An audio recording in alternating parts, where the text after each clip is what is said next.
Hello, my name is Carol Lenny and I'm with St. Michael's Hospital in Toronto. I'll be talking today about our work to advance the methods for overviews of systematic reviews by our team.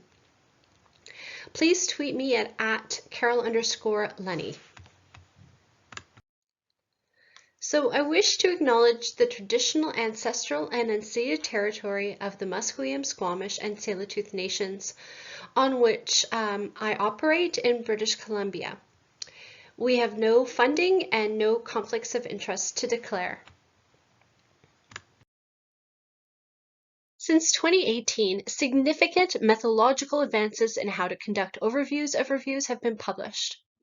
This presentation briefly orients participants to some of the methods recently published on overviews from my team. At the end of the presentation, participants will learn about the prevalence of overviews, a taxonomy for categorizing overviews with similar PICO criteria, how to manage overlap in primary study data across systematic reviews on the same topic, the replicability of the Haddad algorithm to assess discordance across reviews, opinions of decision makers from a survey to determine how they compare and choose amongst systematic reviews on the same topic, and finally, the development of the wisest AI tool to automatically quality assess and compare the PICO methods and results across systematic reviews on the same topic. So what is an overview of systematic reviews? An overview of systematic reviews uses systematic reviews as the unit of analysis, much in the same way that systematic reviews use randomized control trials as the unit of analysis. So we define an overview of systematic reviews as a study that aims to systematically identify and synthesize the results of systematic reviews with or without meta-analyses using narrative, summary, or quantitative synthesis, but excluding network meta-analysis. And as well, overviews can be termed umbrella reviews, meta-reviews, or reviews of reviews as examples. Methods guidance for overviews includes the 2020 Cochrane Handbook chapter on overviews of reviews, seen here at the top, and the Joanna Briggs Institute or JBI manual. However, these documents have limitations. The Cochrane chapter is only for overviews that synthesize the results of Cochrane systematic reviews, not both Cochrane and non-Cochrane reviews. And the JBI manual is from 2014, and methods for overviews have advanced considerably since then. In 2017 and 2018, we published a comprehensive evidence map of methods for overviews to catalog all possible methods available to authors.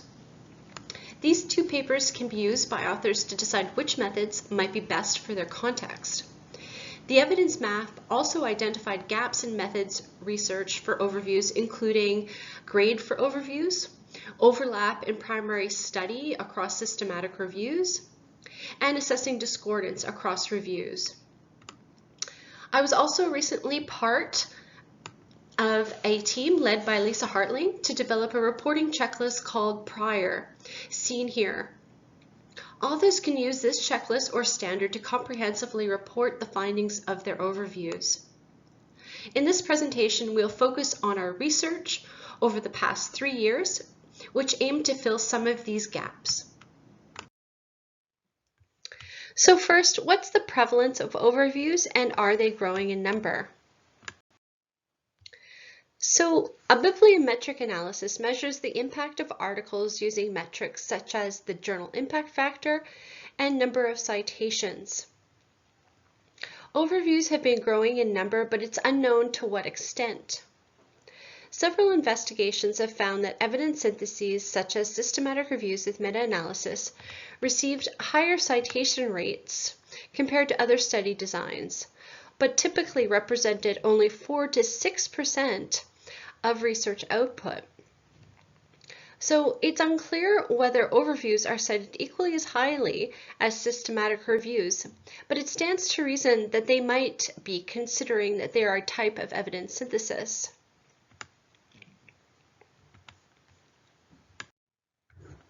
So our objectives for this study then were to assess the prevalence of overviews published between 2000 and 2020 and evaluate their citation rates and journal impact factors.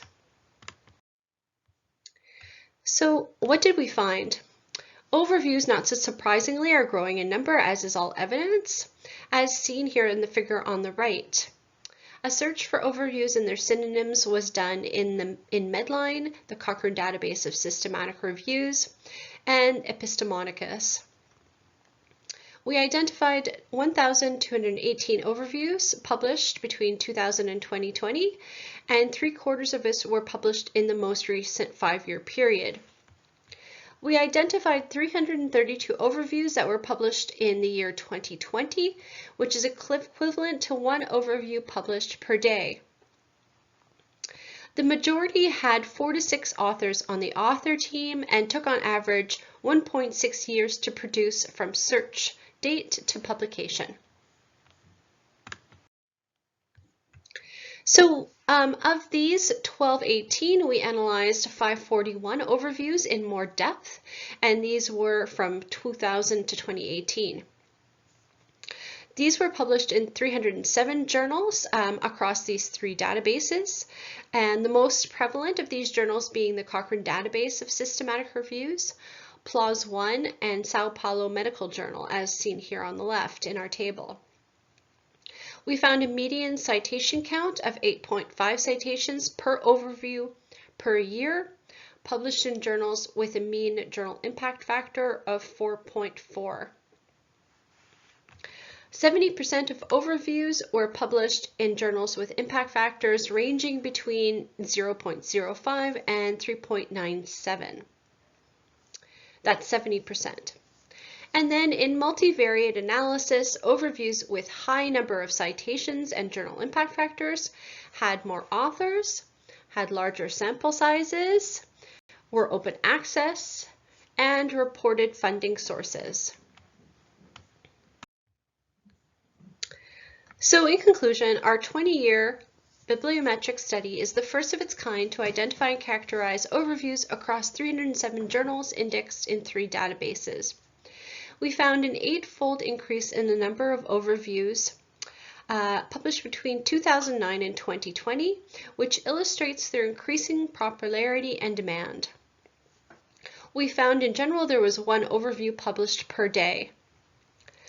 We also found that the average citation rate for overviews was above average for the journals in which they publish, and therefore may contribute to increasing the 2-year journal impact factors of those journals. And citation analysis and impact factor metrics can quantify, compare, and communicate the influence of overviews of reviews for decision makers. So in our next study, we tried to look at overviews, whether overviews were being published on the same topic. So as a background, several author teams have expressed concerns about the volume of systematic reviews being published, which are overlapping in content. Overviews are also growing in number, and it's unknown whether overviews or reviews are overlapping in content themselves. Multiple overviews conducted on the same topic, which we call overlapping overviews, represent a waste of research resources. They can also confuse clinicians, policymakers, and other decision makers that are making decisions about competing treatments.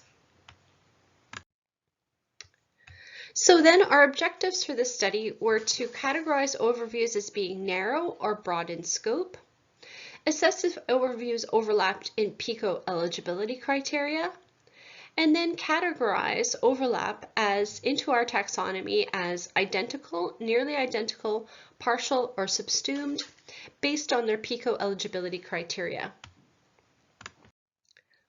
So we defined a broad overview as addressing first more than one distinct population or a generalized population, and second, multiple interventions such as aerobic exercise and resistance training for one outcome of interest.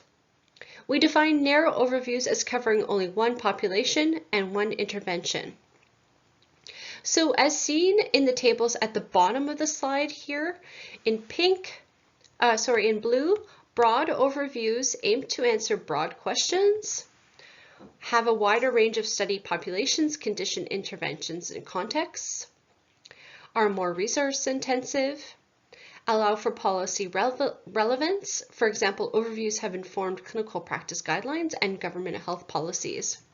And in pink, narrow overviews aim to answer narrow, focused clinical questions, identify and explore reasons for variation in systematic review, results, interpretations, or conclusions.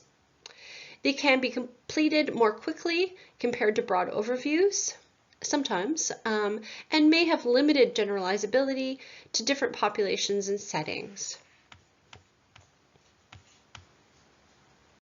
So what is topic overlap? So we define topic overlap as duplication of PICO eligibility criteria and not reported as an update or a replication.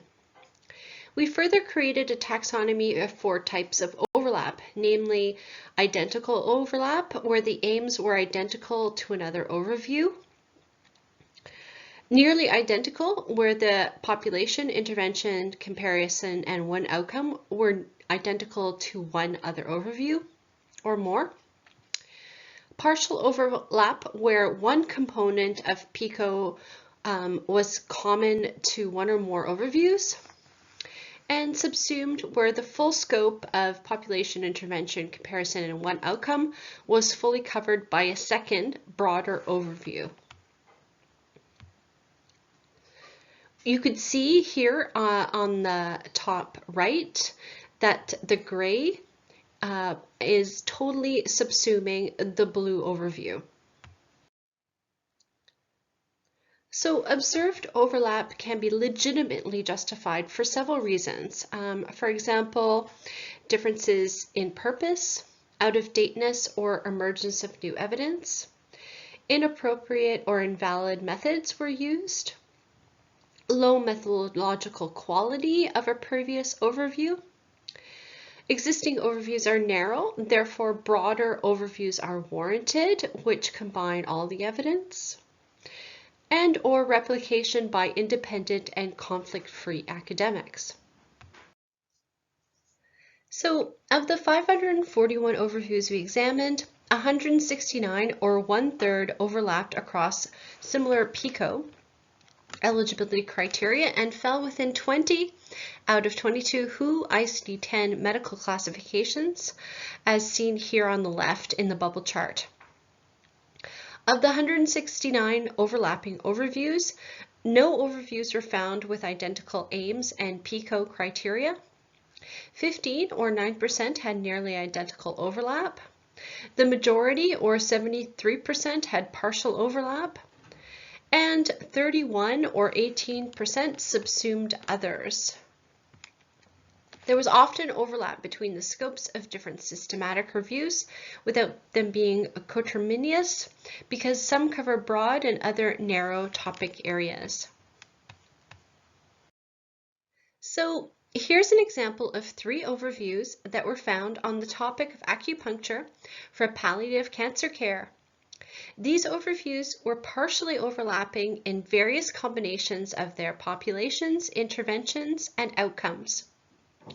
Overview A by Wu, seen here in blue, had the broadest set of interventions, namely any type of acupuncture therapy for cancer patients receiving palliative care. Overview B by Towler, seen here in red at the top, addressed a narrower intervention, namely acupuncture, excluding any acupressure therapy, for a slightly broader population of cancer patients receiving palliative or supportive care.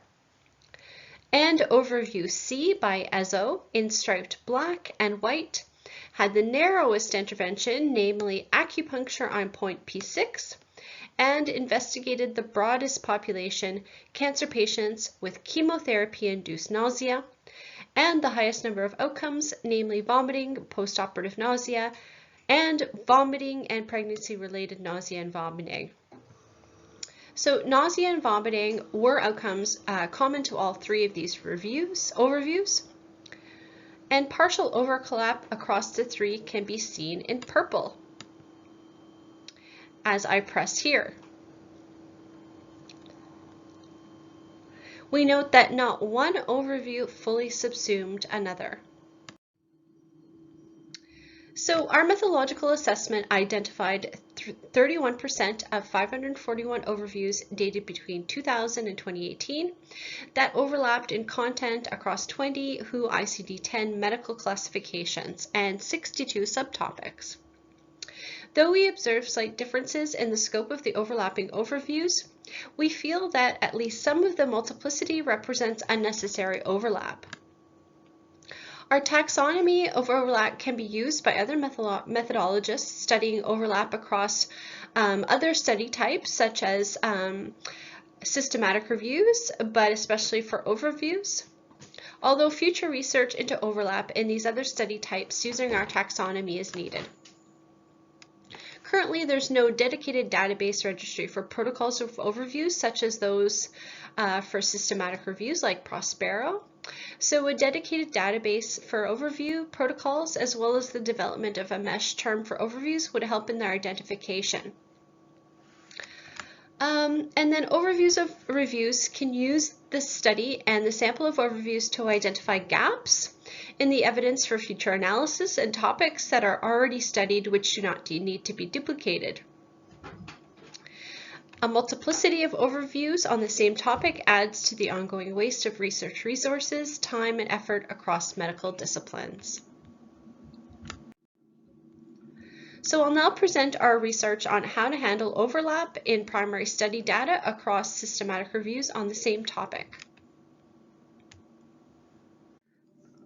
So what is overlap in primary study data across similar systematic reviews?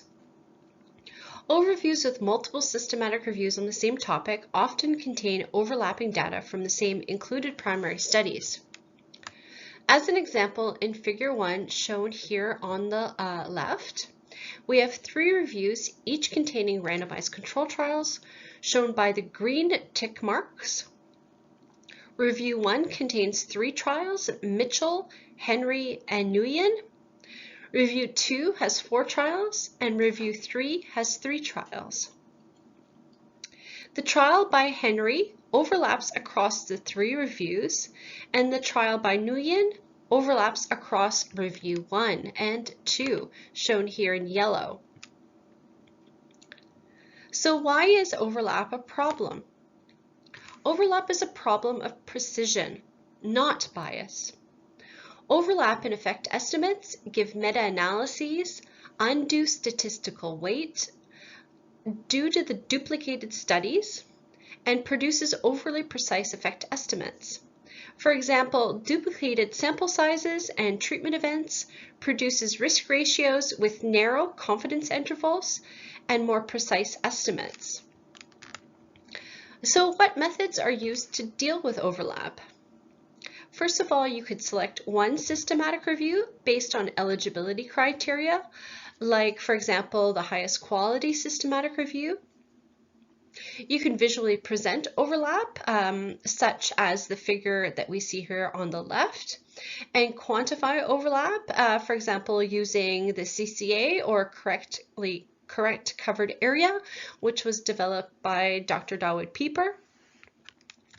Or you could select one systematic review at the data analysis stage. For example, the one systematic review that was the most recent with the most trials. These are just examples.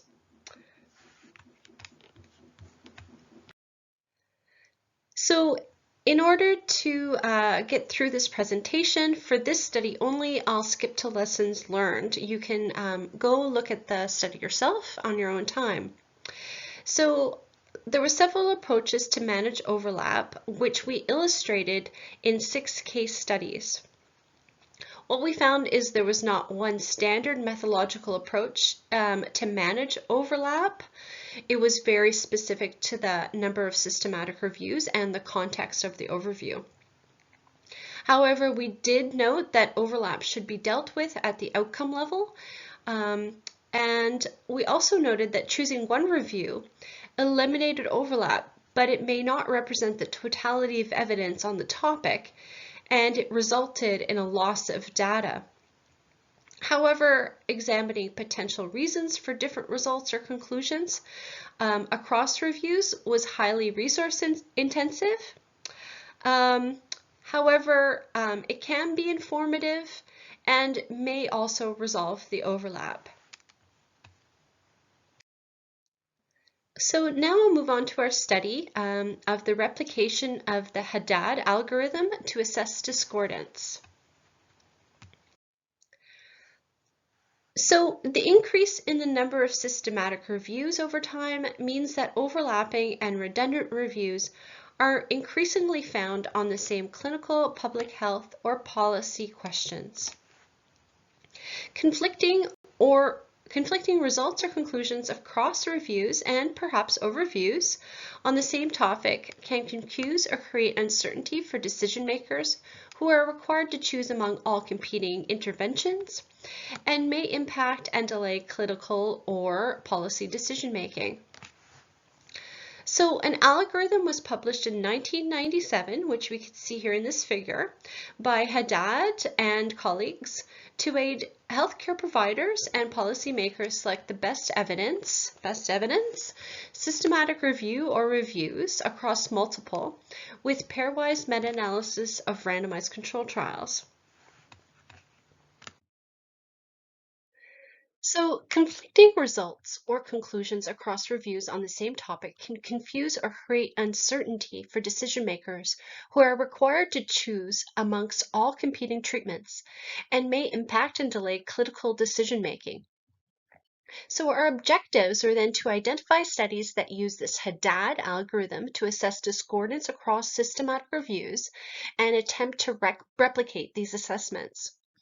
We define discordance as when systematic reviews with identical, nearly identical public health or policy eligibility criteria as expressed in PICO report different results for the same outcome. So we searched Medline, Epistemonicus, and the Cochrane Database of Systematic Reviews.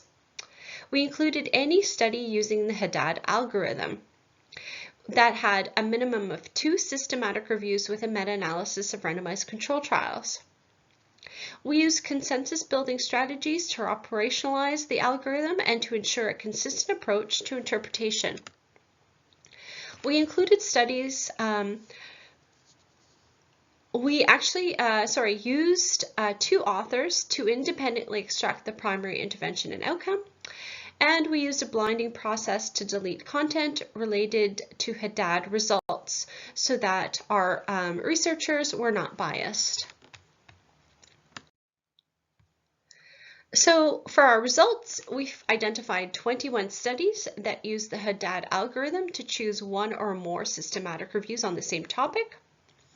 In 62% of the cases, these were not replicable. And ultimately, we chose a different systematic review than the overview authors. Overall, 18 out of the 21, or 86%, agreed in the direction of effect, despite 62% of these having chosen a different systematic review than we did. Some Haddad algorithm steps were very vaguely described by Haddad, making it difficult to operationalize, interpret, and use the algorithm. So, in conclusion, our results suggest that the Haddad algorithm is not reproducible between users, and there was no prescriptive instructions about how to operationalize the algorithm. So, in absence of an algorithm to assess discordance, we recommend that authors use relevance, that is, objectives or eligibility criteria that most closely resemble their question of interest, as well as recency, which is the dates of the search strategy, as well as comprehensiveness, that means the most trials are included, and where it is high quality or low risk of bias in its conduct. Our study highlights the extent of time, complexity, and expertise needed by experienced researchers to manually assess and compare systematic reviews that differ across their results and conclusions. So I'll now move on to our survey of decision makers to determine how they compare and choose amongst competing systematic reviews on the same topic. So as a background, systematic reviews are of importance to frontline clinicians, guideline developers, policymakers, and commissioners of health research who need to make decisions about the most effective and safe interventions and policies for patient care. As noted before, confusion arises when more than one systematic review is found on a given topic. So it'd be valuable to know what variables or features that policymakers, practitioners, and other types of decision makers choose when comparing multiple systematic reviews. We therefore aim to survey decision makers to understand how they use and select one or more systematic reviews, if they encounter them, and learn what features they consider most important when choosing across reviews on the same topic. So our methods were we actually developed an electronic cross-sectional survey with 20 open and closed-ended questions. One question about the features they would consider important when comparing systematic reviews was randomized. We followed a knowledge translation plan to disseminate the survey through social media and professional networks.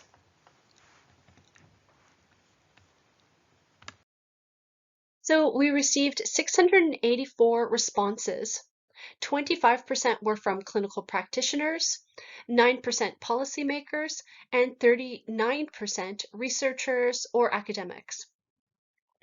Of these, they frequently sought out systematic reviews as a source of evidence.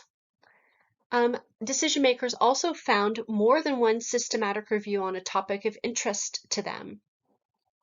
About 40% of them struggled to choose the most valid and trustworthy systematic review across multiple on the same topic.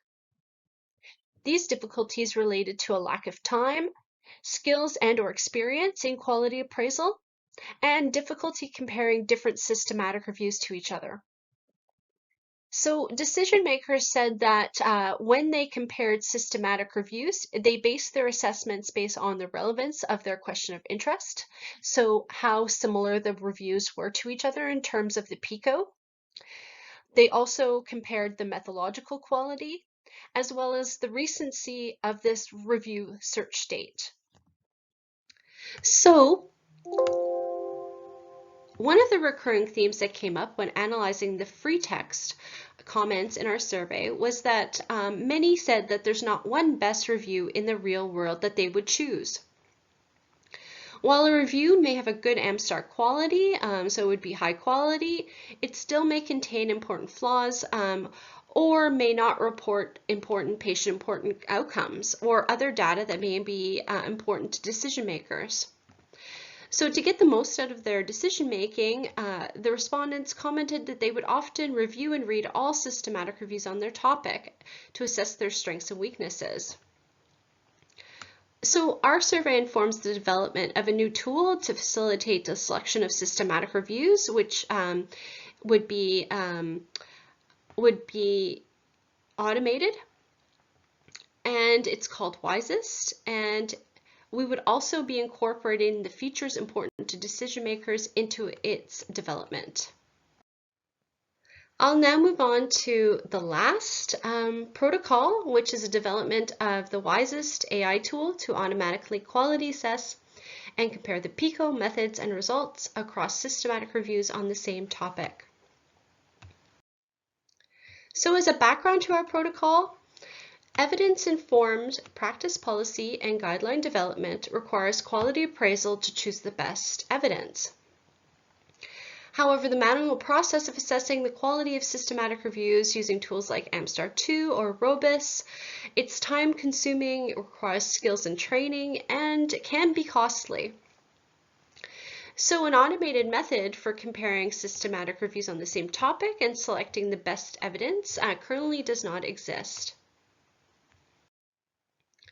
So we therefore aim to develop an AI approach to model quality appraisals for systematic reviews and to compare PICO criteria and other methods called features across the reviews. Our specific objectives are to select features that will be used to compare overlapping systematic reviews, create a labeled dataset of 10,000 reviews that are clustered by topic, and train, test, and validate machine learning models and compare their accuracy. So 3 studies, 2 of which we have highlighted in this presentation and a third that's being analyzed, inform our first objective to select features to include in our models. Our in-progress qualitative review aimed to identify features used by researchers to identify discordance across reviews with the same PICO questions, which is this study 3. We will use these 3 studies to identify features to include in our models, as well as quality indicators that will be based on AmStar2 and Robus items.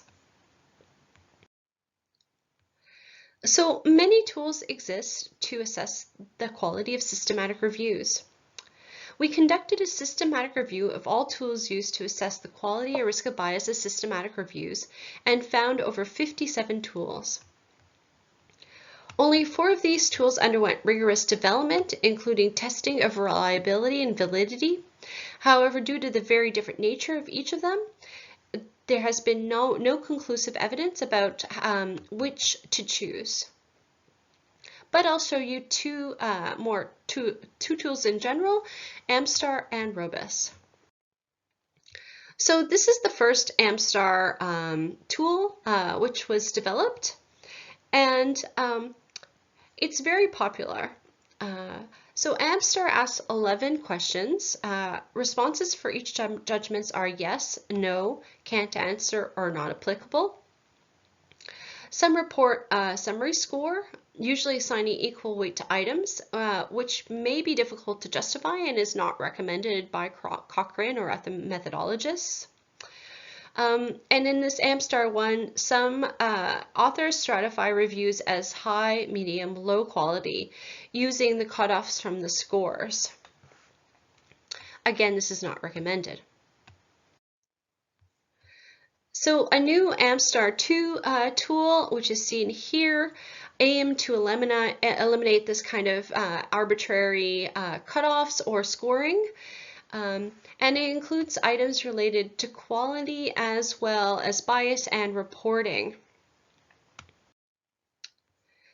So here is the third tool, which is the Robus tool, which is a newer and comprehensive tool designed for appraising the risk of bias in reviews. As opposed to AmStar, it uses risk of bias domains to assess the quality to assess the risk of bias of the review, much in the same way that the Cochrane risk of bias tool for randomized control trials does.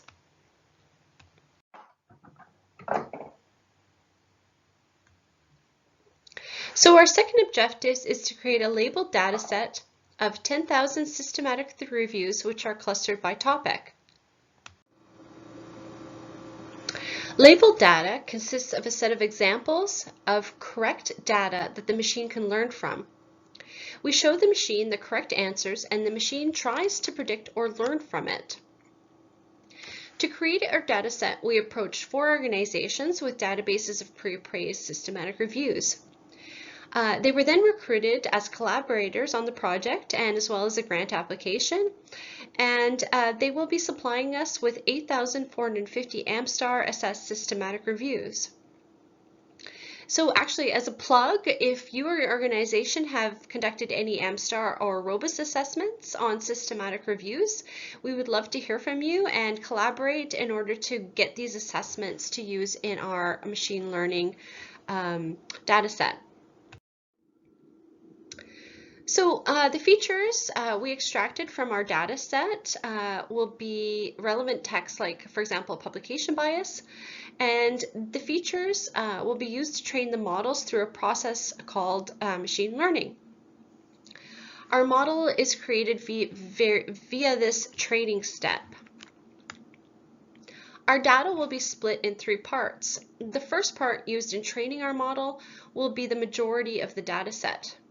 The second part will be used for evaluating our model's performance, and a third set will be used to validate or test our finalized model one last time. So we don't want to use the same data that the model was trained on for evaluation, since it could then so the AI could just memorize the questions. Just in the same way as we wouldn't use the same questions on our math homework on the math exam.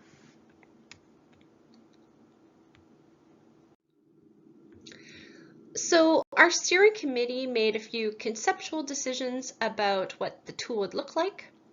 First, we decided that systematic reviews will be included if they focused on healthcare interventions, were conducted with or without meta-analysis, and could include randomized or non-randomized studies.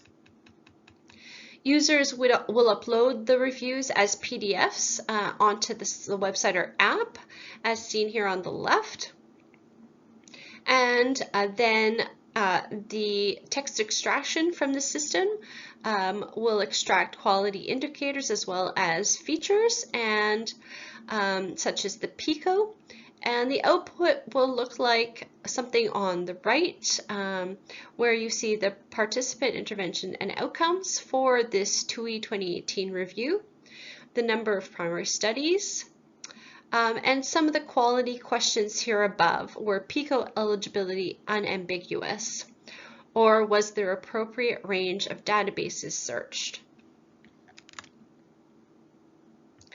The user will be able to choose for themselves which systematic review is best suited to their needs. They'll also be able to provide corrections to the data that the AI presents through a user feedback loop. The WISEST timeline, first of all, we plan to submit a few grants for the WISEST tool in 2023, including to the Canadian Institute for Health Research. We plan to collect and clean the dataset in 2023 and pilot test the models using a sample of 100.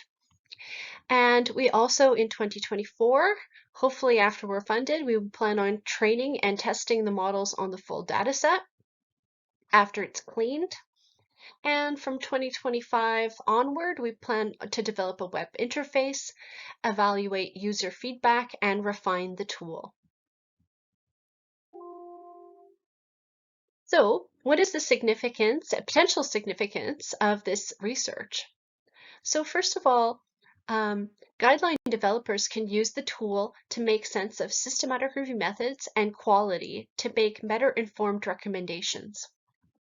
UBC teachers of evidence-based medicine can use WISEST to teach quality appraisal, and as well database developers such as McMaster Plus or Health Evidence, as seen here on the left, can use it to appraise the systematic review evidence. In fact, I received an email last week from the National Collaboration Center for Methods and Tools asking to collaborate on WISEST to enable AI quality assessment for their database. So in conclusion, our WISEST tool have a potentially large impact due to time saved compared to manual approaches, as well as a broadened audience of decision makers who normally wouldn't use a manual tool to assess a review. The WISEST tool with functionality to extract PICO, methods, and other features allows a flexible approach tailored to the needs of the user. And with our WISEST AI tool, decision makers will be able to evaluate the validity and applicability of reviews automatically, thus potentially increasing the uptake of applicable high-quality evidence and ultimately improving patient outcomes. High-quality overviews of reviews give the best perspective on our current state of evidence on a subject for decision makers. Gaps in methods for overviews that we addressed in our recent research include overlap taxonomy based on PICO eligibility criteria, management of primary study overlap across systematic reviews, an assessment of the NDAD algorithm to assess discordance, and criteria that decision makers use to compare similar systematic reviews. Many other gaps exist related to the issues that are unique to overviews, and we encourage groups to take on research to advance this methodological field. Here are some references to some of the studies that I cited in my presentation. So I thank you for your attention, and I welcome any questions.